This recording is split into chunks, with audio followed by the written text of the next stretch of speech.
Do you feel other people's pain like it's your own? When your friend is sad, you feel sad. When your mother is stressed, you feel stressed. When someone is angry, you absorb their anger like a sponge. You carry their problems. You lose sleep over their worries. You feel responsible for their happiness. And slowly, quietly, you disappear. Because you're living everyone else's chaos instead of your own peace. But what if I told you something that will change everything? Caring doesn't mean carrying. You can love someone without losing yourself. You can help without drowning. This is a story about a man who carried everyone's problems until his body collapsed, and the moment a stranger taught him the difference between compassion and self-destruction. Once upon a time, in a busy city, there lived a young man named Daniel. Daniel was 32 years old, kind, and deeply empathetic. But Daniel had one dangerous gift. He could feel other people's emotions as if they were his own, and this gift was killing him. Daniel's phone never stopped ringing. His sister, his mother, his friends, his coworkers, everyone called Daniel when they had a problem, because Daniel always answered. Daniel always listened. Daniel always cared. But here's what they didn't see. Every conversation Daniel had stayed inside his body for days. Monday morning, his coworker vented about her terrible marriage for 40 minutes. Daniel absorbed every word. That night, he couldn't sleep. His mind replayed her arguments. His chest felt tight with her anger. Her marriage problems became his nightmares. Tuesday evening, his friend called. He lost his job. He was panicking. Daniel talked him through it for 2 hours. When Daniel hung up, the panic didn't leave. It moved into Daniel's stomach. He felt his friend's fear like it was his own unemployment. Wednesday afternoon, his mother called, worried about medical bills she couldn't pay. Daniel promised to help, but he didn't have the money either. So now Daniel carried two people's financial stress, his mother's and his own.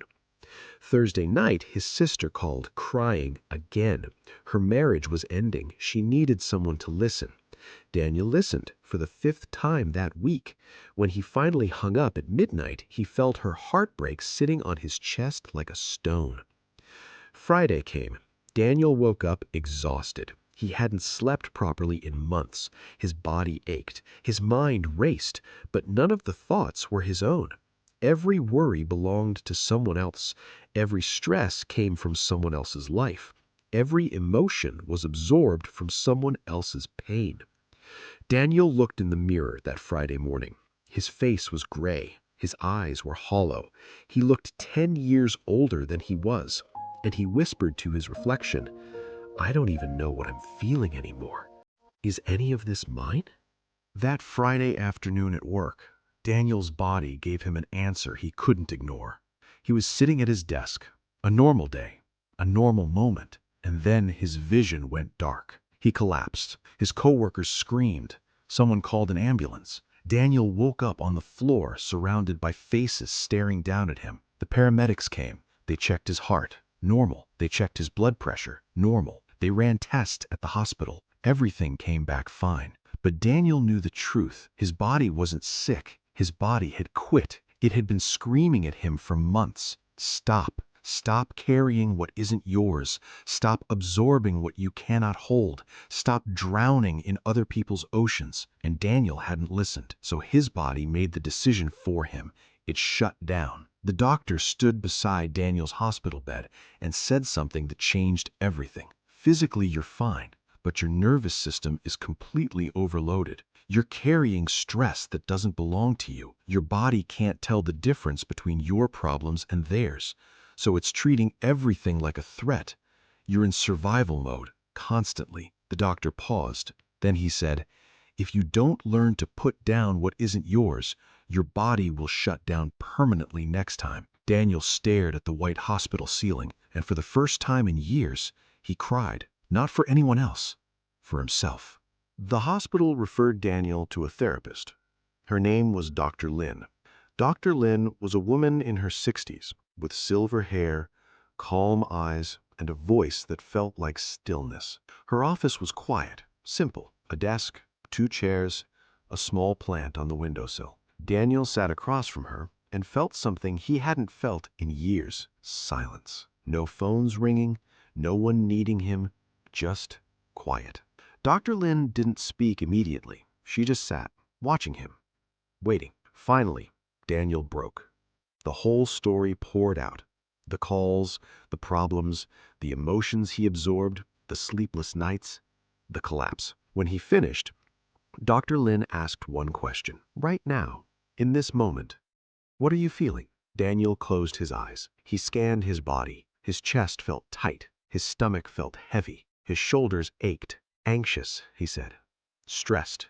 Overwhelmed. Dr. Lynn nodded. And whose anxiety is that? Yours or theirs? Daniel opened his eyes. I don't know. Exactly, Dr. Lynn said. You don't know. Because you've been carrying their emotions for so long, you've forgotten what your own feel like. You're a guest in your own body. Everyone else lives there now.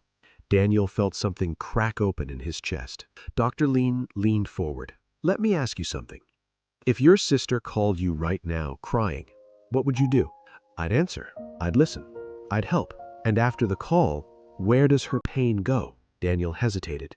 It it stays with me, in my chest, in my mind. I replay it. I feel it. I can't let it go. Dr. Lynn stood up. She walked to the windowsill and picked up the small plant. Hand this, she said, handing it to Daniel. Daniel held it. A simple clay pot with a green plant. Now keep holding it, Dr. Lynn said. 1 minute passed, 2 minutes, 5 minutes. Daniel's arms started to ache. My arms are getting tired, he said. Keep holding. 10 minutes, 15 minutes. Daniel's arms were shaking now. I need to put this down, he said. Dr. Lynn took the plant back and set it on the windowsill. The plant didn't get heavier. You just held it too long. She sat back down. That's what you're doing with other people's problems. The problem isn't caring. The problem is you never put it down. You hold it and hold it and hold it until you collapse. Daniel stared at the plant, then at his trembling hands. Dr. Lynn continued, caring for the plant doesn't mean holding it forever. You can water it, care for it, love it, and then let it stand on its own. That's healthy. What you're doing is carrying it until your arms break. That's not love. That's self-destruction. Daniel's voice was shaking. But if I don't carry their problems, what kind of person does that make me? Dr. Lynn's eyes were gentle but firm. It makes you someone who understands the difference between compassion and codependency. What's the difference? Compassion is standing beside someone while they carry their burden. Codependency is carrying their burden for them so they never have to feel it. Daniel felt tears building. But they need me. Do they need you? Or have you trained them that you'll always carry what they don't want to feel? The question hit Daniel like a punch. Dr. Lynn continued. Every time you absorb someone's pain, you're teaching them they don't have to hold it. You become the container, and they never learn they're strong enough to carry their own weight. So I've been making it worse? You've been enabling avoidance, yours and theirs. They avoid their pain by giving it to you. You avoid your own life by filling it with theirs. Daniel put his head in his hands. I don't know how to stop. I've been doing this since I was a child. Dr. Lynn's voice softened. I know. You learned early that your value comes from how much you give, that love means suffering together, that boundaries are selfish. She leaned closer. But let me tell you the truth. You can love someone deeply without losing yourself. Compassion doesn't mean drowning together. It means helping from the shore, not jumping in the water with them. But how? How do I help without absorbing? Dr. Lynn smiled. I'm going to teach you something. It's called the glass wall. Close your eyes, Dr. Lynn said. Daniel closed them. Imagine someone you love is standing in front of you. They're upset, crying, in pain. Now imagine a glass wall between you and them. Clear glass. You can see them. You can hear them. You can feel compassion, but their emotions stay on their side of the glass. They don't pass through. They don't enter your body. Daniel tried to imagine it. His sister on the other side of glass, crying. He could see her, feel sympathy, but the pain didn't move into his chest. When they share their problem, Dr. Lynn continued, you listen with your ears, not with your body. You care with your heart, not with your nervous system. You support them, but you don't become them. Daniel opened his eyes. What if they say, I don't care anymore? Then they were never looking for support. They were looking for someone to hold their pain so they didn't have to. Dr. Lynn wrote something on a card and handed it to Daniel. It said, I can care without carrying. I can love without losing myself. Boundaries protect my peace so I can help from strength, not depletion. Read this every morning, she said, until you believe it. The first test came 3 days later. Daniel's phone rang. His sister. Before, he would have answered immediately, braced himself, prepared to absorb. This time, he paused. He took a breath. He imagined the glass wall. Then he answered. I'm so miserable, she cried. I can't do this anymore. I don't know how I'll survive. Before, Daniel would have said, don't worry, I'll help you, we'll figure it out. And he would have carried her despair for days. This time, Daniel said, I hear you.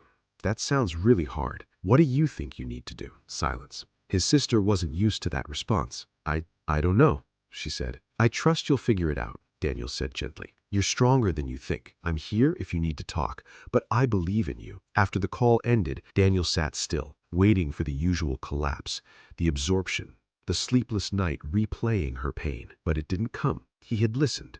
He had cared, but he hadn't carried. His chest felt light. Over the next few weeks, Daniel practiced with his mother, his friends, his coworkers. He listened, he validated, but he didn't absorb. He didn't make their problems his nightmares. Some people noticed. His mother said, you seem different, less worried about me. Daniel smiled. I'm still here for you, Mom, but I'm learning I can support you without suffering with you. Some people didn't like it. A friend who used to call at midnight venting for hours stopped calling.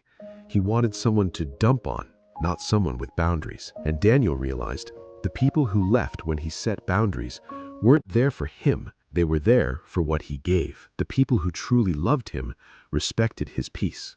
6 months later, Daniel returned to Dr. Lynn's office. How do you feel? She asked. Daniel thought. Lighter. Like I've been walking with 50 people on my back, and I finally put them down. And do you still care about them? More, Daniel said. Because now when I help, it comes from a full place, not an empty one. I can actually be present because I'm not drowning. Dr. Lynn smiled. You've learned the hardest lesson. Your peace is not selfish. It's the foundation of everything good you do. This story teaches us something life-changing. Many of us were taught that being good means absorbing others' pain, carrying their burdens, sacrificing our peace for theirs. But that's not love. That's codependency. Real compassion comes from inner peace, not inner chaos. You cannot help someone while you're drowning. You cannot heal anyone while you're broken. Here's the truth. Caring doesn't mean carrying. You can love your family without absorbing their stress. You can support your friends without losing sleep. You can be kind without being a dumping ground. Boundaries aren't walls. They're not selfish. They're how you protect your peace so you can give from strength, not depletion. So today, ask yourself, whose emotions am I carrying that aren't mine? Whose problems am I holding that I need to put down? And remember, you are allowed to care without carrying. You are allowed to love without losing yourself. You are allowed peace even when others are in chaos. Your peace is not selfish. It's sacred. Protect it. Honor it. Don't apologize for it. If this story resonated, like and share with someone who gives too much. Subscribe for more life-changing stories. Until then, care deeply, but carry wisely and protect your peace.